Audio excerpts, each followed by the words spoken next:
بسم اللہ الرحمن الرحیم۔ السلام علیکم ورحمۃ اللہ وبرکاتہ۔ محترم سامعین، آج کی ویڈیو میں ہم آپ کو ایک یہودی کے سوال کے بارے میں بتائیں گے، اور اس کا سوال یہ تھا کہ وہ کون سی قوم ہے جو سچ بولے گی پھر بھی جہنم میں جائے گی۔ اس سے پہلے کہ ہم اپنی ویڈیو کا آغاز کریں، اگر آپ لوگوں نے ہمارے چینل کو سبسکرائب نہیں کیا تو اسے ضرور سبسکرائب کیجیے گا، اور اس طرح کی اسلامی ویڈیوز کے لیے ہمارے ساتھ جڑے رہیں۔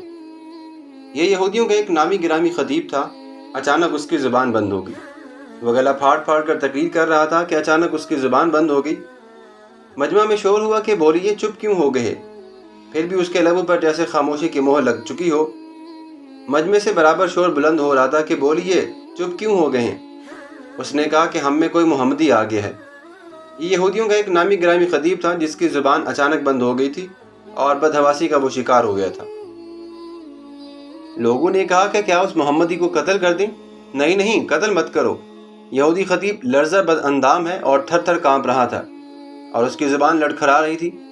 کافی دیر بعد اس نے کہا، اور محمد کا کلمہ گو، کیا تو میرا مقابلہ کر سکتا ہے؟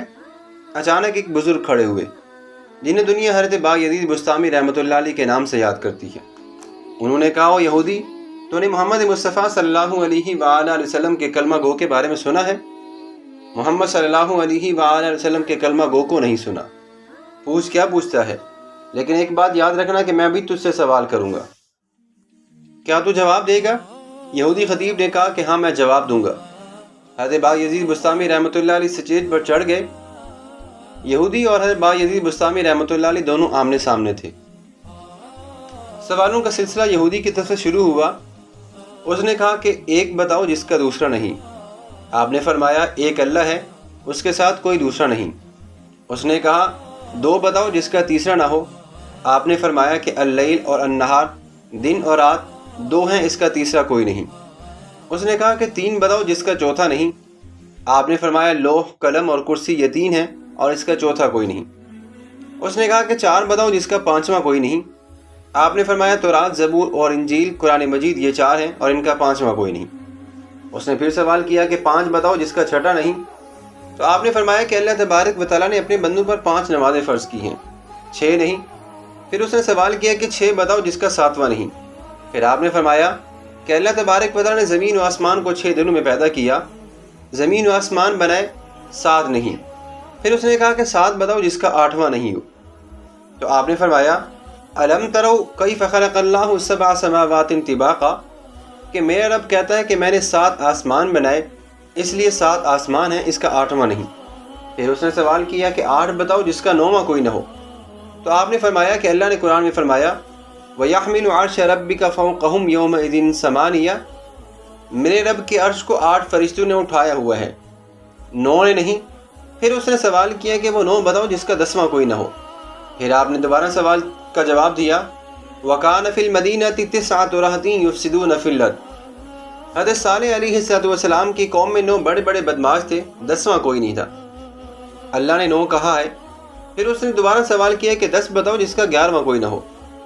تو آپ نے جواب دیا کہ حج میں کوئی غلطی ہو جائے تو اللہ تبارک و تعالیٰ نے ہمیں 7 روزے رکھنے اور 3 گھر میں رہنے کا حکم دیا ہے۔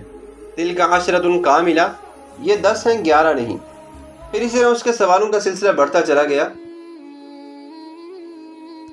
پھر اس نے سوال کیا کہ یہ بتاؤ 11 کتنے ہیں جس کا کوئی 12واں نہ ہو۔ آپ نے فرمایا، یوسف علیہ السلام کے 11 بھائی تھے، ان کا 12 کوئی نہیں۔ پھر اس کا سوال تھا کہ وہ 12واں بتاؤ جس کا کوئی 13واں نہ ہو۔ تو آپ نے فرمایا کہ اللہ تبارک و تعالیٰ نے سال میں 12 مہینے بنائے ہیں، 13 نہیں۔ پھر اس نے سوال کیا کہ وہ 13 جس کا کوئی 14 نہیں ہو۔ پھر آپ نے فرمایا کہ قرآن مجید میں اللہ نے ارشاد فرمایا، رأیت 11 کوکبا والشمس والقمر رأیتهم لی ساجدین۔ حضرت یوسف علیہ السلام نے اپنے باپ سے کہا کہ میں نے 11 ستارے دیکھے، ایک سورج دیکھا اور ایک چاند دیکھا جو مجھے سجدہ کر رہے تھے۔ یہ ٹوٹل 13 ہیں، 14 نہیں۔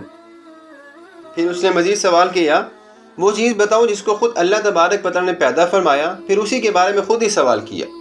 آپ نے فرمایا، حضرت موسیٰ علیہ السلام کا عصا، ڈنڈا، یعنی اللہ کی پیداوار ہے، لیکن خود اللہ تبارک و تعالیٰ نے حضرت موسیٰ علیہ السلام سے اس کے بارے میں سوال کیا، وَمَا تِلْكَ بِيَمِينِكَ يَا موسیٰ، اے موسیٰ تیرے ہاتھ میں کیا ہے؟ سب سے بہترین سواری کون سی ہے؟ آپ نے فرمایا، سب سے بہترین سواری گھوڑا ہے۔ پھر اس کے سوال آگے مزید بڑھتے گئے۔ اس نے پوچھا کہ سب سے بہترین دن کون سا ہے؟ آپ نے فرمایا، جمعہ کا دن ہے۔ سب سے بہترین رات کون سی ہے؟ آپ نے فرمایا لیلۃ القدر کی رات ہے۔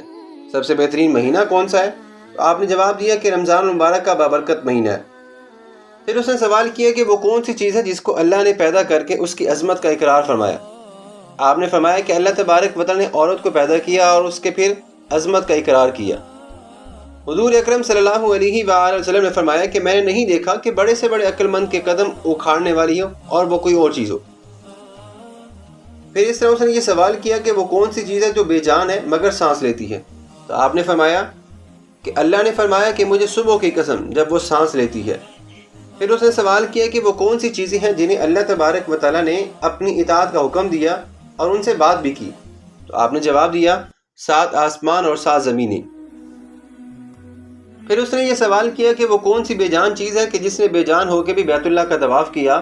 تو آپ نے فرمایا کہ حضرت نوح علیہ السلام کی کشتی پانی پر چلی اور چلتے چلتے جب وہ بیت اللہ کے قریب آئی تو اس نے بیت اللہ کے ساتھ چکر لگائے۔ پھر اس نے سوال کیا کہ وہ کون سی قبر ہے جو اپنے مردے کو لے کر چل بسی؟ تو آپ نے جواب دیا کہ حضرت یونس علیہ السلام کی وہ مچھلی جو حضرت یونس علیہ السلام کو 40 دن اپنے اندر لے کر چلتی رہی اور قبر کی طرح تھی اور وہ قبر کی طرح چل رہی تھی۔ حضرت یونس علیہ السلام کو اس میں پیٹ میں رکھا، نہ ان کو مرنے دیا اور نہ ان کو بھوکا رکھا، نہ بیمار کیا نہ پریشان۔ حضرت یونس علیہ السلام وہاں پہ بن کے آرام سے بیٹھے ہوئے تھے۔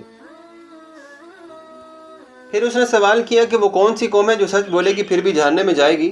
تو آپ نے فرمایا یہودی اور عیسائی ایک بول میں سچے ہیں۔ یہودی کہتے ہیں کہ عیسائی باطل پر ہیں اور عیسائی کہتے ہیں کہ یہودی باطل پر ہیں۔ اس بول میں دونوں سچے ہیں۔ وقالت اليهود ليست النصارى على شيء وقالت النصارى ليست اليهود على شيء، دونوں سچے ہیں اس بول میں، لیکن دونوں جہنم میں جائیں گے، یہاں تک کہ یہودی عالم بالکل خاموش ہو گیا۔ محترم سامعین، اب سوالات پوچھنے کی باری حضرت بایزید بسطامی رحمۃ اللہ علیہ کی تھی۔ انہوں نے یہودی عالم کو مخاطب کر کے کہا یہ بتائیے کہ جنت کی چابی کیا ہے؟ یہودی عالم بالکل خاموش ہو گیا۔ تو نیچے مجمع سے لوگوں کی آواز ہے کہ بولتے کیوں نہیں ہو، بولو، تم نے تو سوالوں کی بوچھاڑ کی تھی اور اس نے ہر ایک سوال کا جواب بھی دیا، اور پھر اس کا ایک سوال تھا اور تم نے ایک سوال کا جواب بھی نہیں دیا۔ کہنے لگا کہ مجھے آتا ہے مگر تم مانو گے نہیں۔ لوگوں نے کہا کہ اگر تو کہے گا تو ہم مان بھی لیں گے۔ اس نے کہا کہ جنت کی چابی تو محمد رسول اللہ صلی اللہ علیہ وآلہ وسلم ہے۔ چنانچہ سارا مجمع یہودی کی اس بات کو سن کر حیران ہو گیا۔ لوگوں نے کہا کہ اگر معاملہ یہ ہے تو پھر آج تک تم نے ہم سے یہ بات کیوں چھپائی؟ یہودی خطیب تو وہاں سے سرک گیا، لیکن وہاں پر موجود سینکڑوں حقیقت پسند اور مصنف مزاج لوگوں نے سرکار دو عالم صلی اللہ علیہ وآلہ وسلم کا کلمہ پڑھا اور دارہ اسلام میں داخل ہو گئے۔ محترم سامعین، آج کی ویڈیو کو ہم یہیں پہ اختتام کرتے ہیں۔ امید ہے کہ آپ کو آج کی ہماری ویڈیو ضرور پسند آئی ہوگی۔ اس طرح کی مزید اسلامی ویڈیوز دیکھنے کے لیے ہمارے ساتھ جڑے رہیں۔ اپنا بہت سارا خیال رکھیے گا۔ اللہ حافظ۔